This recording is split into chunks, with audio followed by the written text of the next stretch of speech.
Is your Telegram download speed super slow on Android? Here's how to fix it in less than 90 seconds. First, open Telegram. Tap the three lines on the top left.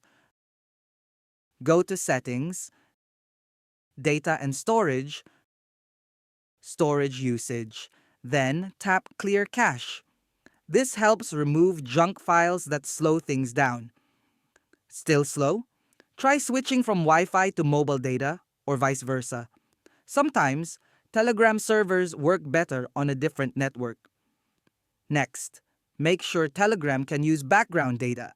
Go to Settings, Apps, Telegram, Data Usage, and turn on background data and unrestricted data usage. If Telegram servers are throttled in your region, try using a trusted VPN like Proton VPN or 1.1.1.1. This often boosts download speeds instantly. Finally, check the Play Store to update Telegram. Old versions can be buggy and slow.